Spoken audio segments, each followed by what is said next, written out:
Hello and welcome to this week's video. Unfortunately, I've not managed to get out this week due to commitments. The weather's been pretty crap and other commitments, so I've not managed to get out and do a video outside. So I thought I'd use the opportunity to go through. I've mentioned before about using some exposure blending and focus blending, etc.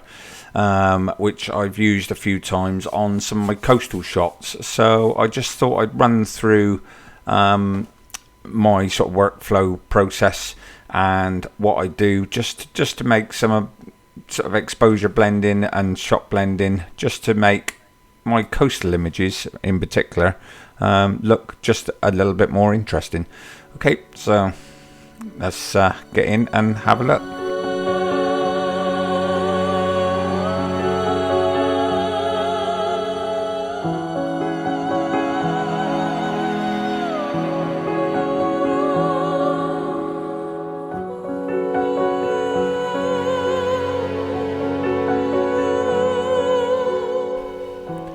Okay, so on a recent visit to Portland Bill, I chose this composition looking at the this crane here and the sea breaking over these rocks here. So if I go through, there is a few images that I have chosen. I've already done my edit in Lightroom on here, so I'll go through the images I've chosen, and I'll explain why I've chosen them.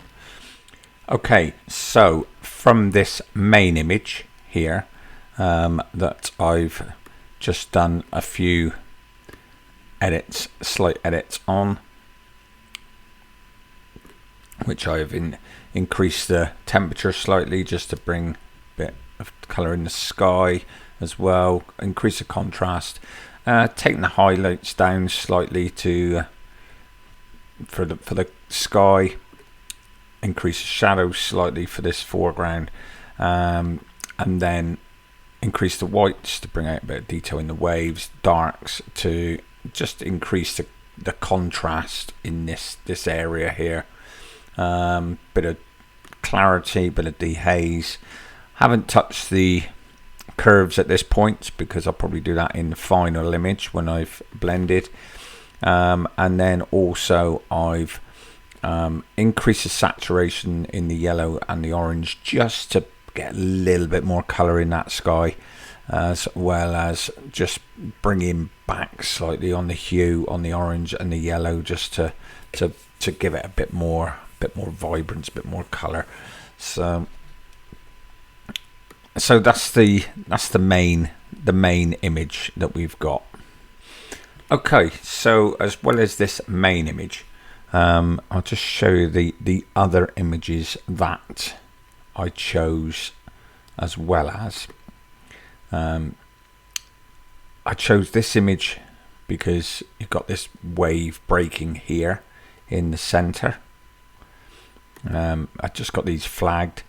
I chose this image because on this image here, on this foreground rock, you've got this flow coming back off the rock, which is just dropping down, which I quite liked.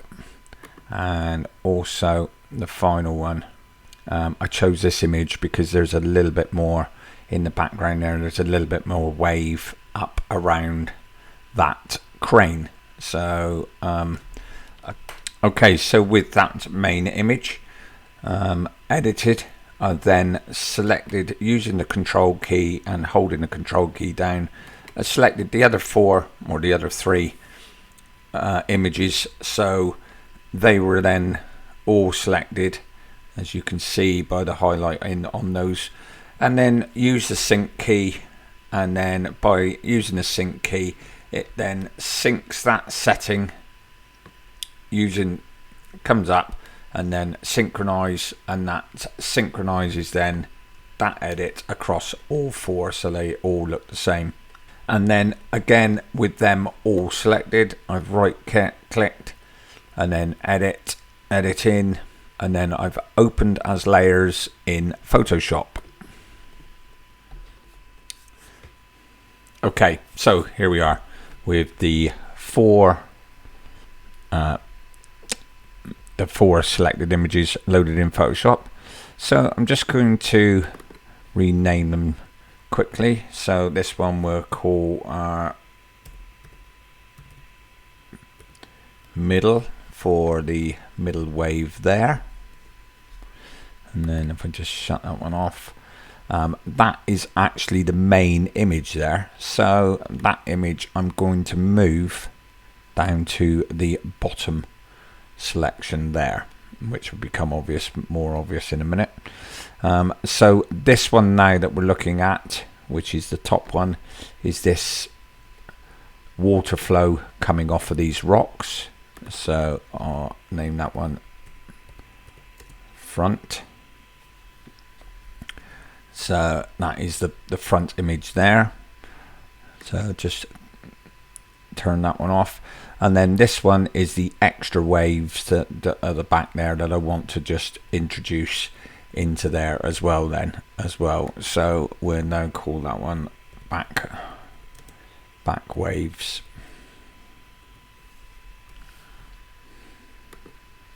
Get rid of that. Back waves. So if I turn that one off as well, and then there is our main image that we want to use. Okay, so if we turn all these back on again, so this top one, I'm now going to create a layer mask by clicking the layer mask button, and by using Control I, I'm now going to invert that mask so that basically hides that layer. So I'm going to do that with each of these top layers. Again, Control and invert. Again, this one, create layer mask, Control and I to invert the mask. So these top three layers now, although they're clicked as viewable, because I've put this mask over them, they are now hidden from view. So what we're going to do now is we'll do this one first, the back one. So this one is the back waves that I want to introduce a bit more over in this corner over here. So we're going to select the brush tool, just increase the size slightly. I'm going to take the opacity down to about 75%. Change it to white because we now want to see through that mask. And then I'm going to gently paint over the area which will bring those waves that were visible in on that layer into view. So just increase the opacity a little bit just to sharpen the edges.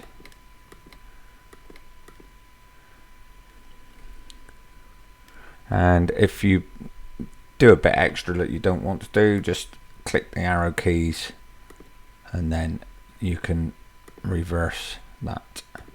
So back to the white so we can see. There we go. So that's a few extra waves on that one there. The next one above that is the front one, which was the flow of water coming down here. So I'm now going to click on that layer mask, which is obviously the inverted one, and then again using the white brush, which will then bring that layer mask through. I'm just going to brush down over, and as you can see, that is now revealing that layer below and that water flow that was coming down. You can see there we've revealed that part of the mask. So now we've brought that water flow there into the scene. And then for that top one, which is the middle wave here, I don't want that one to be quite so prominent, so I'm going to take that back to about 50-60% for now. We'll just see how it looks. We'll just bring this, brush the wave in the area where it was so that I can see it, and then I can decide how much of it I want to see. Okay, so yeah, it looks quite okay in the middle there, so we'll just take the opacity back up, and then we'll bring this wave in a bit more there. As you can see, if I go a little bit too low, I'm taking it off of this bottom rock, so and I don't want to do that, so I'll go back to the black mask, reduce the brush size a little bit, and then I'm just going to paint that back in around the edge of that, around the bottom of that wave breaking there, up over that rock. So just take it, reduce the opacity a little bit, because I just want to blend in that bottom edge just a little bit more, just to make it look a little bit more like it's actually all happening at the same time. So there we go. So what we've done is, if I turn these layers off now, this is the main image, what we had initially. So going from the back, I've increased and added some waves into that section there, and then at the front I've added this water flow coming down over there, and then in the middle we've added that water there splashing up over. So all in all, it just makes the scene, there's a lot more going on in a scene that was initially it's all happening here, but by having that water flow there, we've got something happening in the foreground as well. That splash there just gives a bit more interest in the midground, and this area here looked a bit empty, so we've introduced a bit more wave there. So nothing has changed, it's not cheating, it all happened within a matter of a few minutes of one another. It's exactly the same shot. All we've done is introduced each different aspect, each different bit that we wanted to see, and added it to the photo to make it a bit more interesting. Okay, so I'm just going to recap, just as a bit of a refresher. I brought the 4 images in that I wanted to use, selected the main image and made sure that was the bottom image there, moved it to the bottom so that image is the main one we're using. And then on each of these layers above, I've created a layer mask using this button here at the bottom of the, just below your layers. And then that layer mask I've done as Control-I to invert it. There are other ways to do it, but that's just the way I've done it, and just to show you on this screen. So, and then what I've done then on each of these layer masks, I've labeled them so I know which one is which, and then I've basically just used the brush tool, turned it to white, which then reveals what is behind the layer mask, and then introduced the areas of the picture that I want to bring into over the main picture to create this image. Okay, so all I would then do is on these, I would flatten the image, which then brings them all together and gives me a single image that I've got. Control J, so that I'm now working on, which Control J gives me a copy of the layer below. So I've now created a copy of that background layer so that I'm working on this and not damaging anything on this bottom layer. And then I'm just going to use the dodge tool to, I've got it, we set it on the highlights, set at 14%, and I'm just going to bring up highlights in a couple of these waves, just very slightly, just to make them stand out. This flow down the front, and then the edge where they're flowing over the edge, we're just gonna increase it on them slightly. Go to the mid-tones.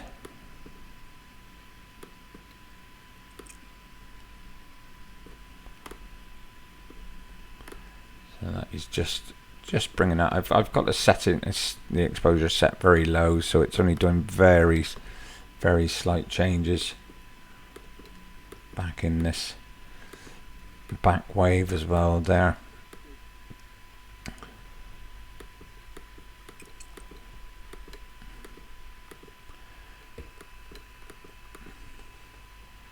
And that is just bringing up to make those waves a little bit more prominent.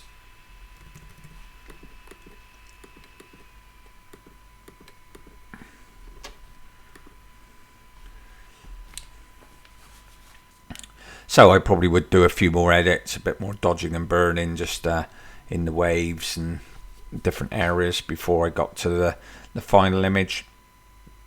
And what I'll do is I'll put the final image up at the end and let you see. But that's just an insight as to my workflow, how I would blend different aspects of a photograph together to get the to make the best of it.